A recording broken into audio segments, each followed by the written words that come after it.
পাণ্ডবা নির্জলা একাদশী ব্রত মাহাত্ম্য। জ্যৈষ্ঠ শুক্লপক্ষের এই নির্জলা একাদশী ব্রত সম্পর্কে ব্রহ্মবৈবর্ত পুরাণে শ্রী ভীমসেন ব্যাস সংবাদে বর্ণিত হয়েছে।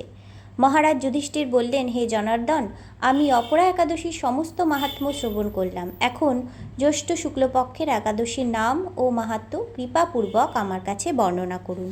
শ্রীকৃষ্ণ বললেন, এই একাদশীর কথা মহর্ষি ব্যাসদেব বর্ণনা করবেন, কেননা তিনি সর্বশাস্ত্রের অর্থ ও তত্ত্ব পূর্ণরূপে জানেন। রাজা যুধিষ্ঠির ব্যাসদেবকে বললেন, হে মহর্ষি দ্বৈপায়ন, আমি মানুষের লৌকিক ধর্ম এবং জ্ঞানকাণ্ডের বিষয়ে অনেক শ্রবণ করেছি। আপনি যথাযথভাবে ভক্তি বিষয়িনী কিছু ধর্মকথা এখন আমায় বর্ণনা করুন। শ্রী ব্যাসদেব বললেন, হে মহারাজ, তুমি যেসব ধর্মকথা শুনেছ, এই কলিযুগের মানুষের পক্ষে সে সমস্ত পালন করা অত্যন্ত কঠিন। যা সুখে, সামান্য খরচে, অল্প কষ্টে সম্পাদন করা যায়, অথচ মহাফল প্রদান করে এবং সমস্ত শাস্ত্রের সারস্বরূপ, সেই ধর্মই কলিযুগে মানুষের পক্ষে করা শ্রেয়। সেই ধর্মকথাই এখন আপনার কাছে বলছি। উভয় পক্ষের একাদশী দিনে ভোজন না করে উপবাস ব্রত করবে। দ্বাদশী দিনে স্নান করে শুচিশুদ্ধ হয়ে নৃত্যকীর্ত সমাপনের পর শ্রীকৃষ্ণের অর্চন করবে। এরপর ব্রাহ্মণদেরকে প্রসাদ ভোজন করাবে। অশৌচাদিতেও এই ব্রত কখনো ত্যাগ করবে না। যে সকল ব্যক্তি স্বর্গে যেতে চায়, তাদের সারা জীবন এই ব্রত পালন করা উচিত। পাপকর্মে রত ও ধর্মহীন ব্যক্তিরাও যদি এই একাদশী দিনে ভোজন না করে, তবে তারা যম যাতনা থেকে রক্ষা পায়। শ্রী ব্যাসদেবের এসব কথা শুনে গদাধর ভীমসেন অশ্বত্থ পাতার মতো কাঁপতে কাঁপতে বলতে লাগলেন, হে মহাবুদ্ধি পিতামহ, মাতা কুন্তী, দ্রৌপদী, ভ্রাতা যুধিষ্ঠির, অর্জুন, নকুল ও সহদেব এরা কেউই একাদশীর দিনে ভোজন করে না।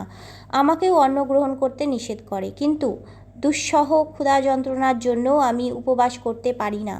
ভীমসেনের এরকম কথায় ব্যাসদেব বলতে লাগলেন, যদি স্বর্গাদি দিব্যধাম লাভে তোমার একান্ত ইচ্ছা থাকে, তবে উভয় পক্ষের একাদশীতে ভোজন করবে না।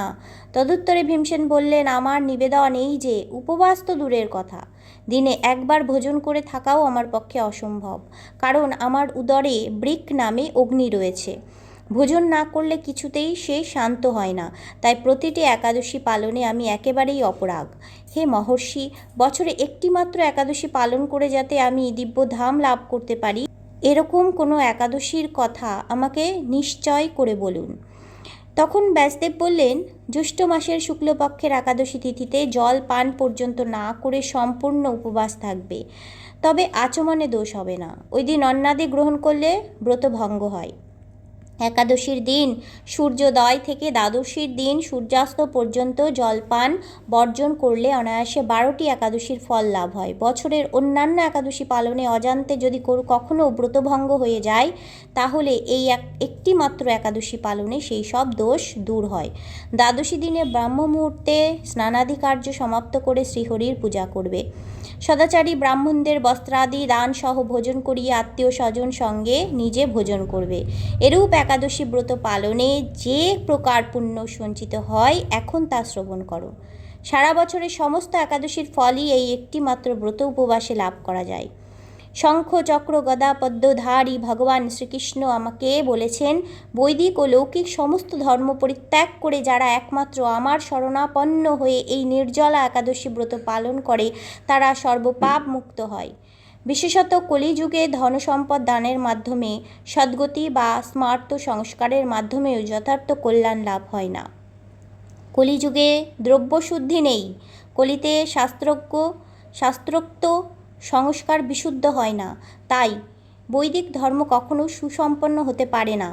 হে ভীমসেন, তোমাকে বহু কথা বলার আর প্রয়োজন কি? তুমি উভয় পক্ষের একাদশীতে ভোজন করবে না। যদি তাতে অসমর্থ হও, তবে জ্যৈষ্ঠ মাসের শুক্লপক্ষের একাদশীতে অবশ্যই নির্জলা উপবাস করবে। এই একাদশী ব্রত ধনধান্য ও পুণ্যদায়িনী। যমদূতগণ এই ব্রত পালনকারীকে মৃত্যুর পরও স্পর্শ করতে পারে না। পক্ষান্তরে বিষ্ণুদূতগণ তাকে বিষ্ণুলোকে নিয়ে যান। শ্রী ভীমসেন ওই দিন থেকে নির্জলা একাদশী ব্রত পালন করতে থাকায় এই একাদশী পাণ্ডবা নির্জলা বা ভীমসেনী একাদশী নামে প্রসিদ্ধ হয়েছে। এই নির্জলা একাদশীতে পবিত্র তীর্থে স্নান, দান, জপ, কীর্তন ইত্যাদি যা কিছু মানুষ করে তা অক্ষয় হয়ে যায়। যে ব্যক্তি ভক্তি সহকারে এই একাদশী মাহাত্ম্য পাঠ বা শ্রবণ করেন তিনি বৈকুণ্ঠ ধাম প্রাপ্ত হন। হরে কৃষ্ণা, রাধে রাধে। যারা যারা একাদশী ব্রত পালন করছো তারা অবশ্যই এই ব্রত মাহাত্ম্য পাঠ করবে বা শ্রবণ করবে। হরে কৃষ্ণা, রাধে রাধে।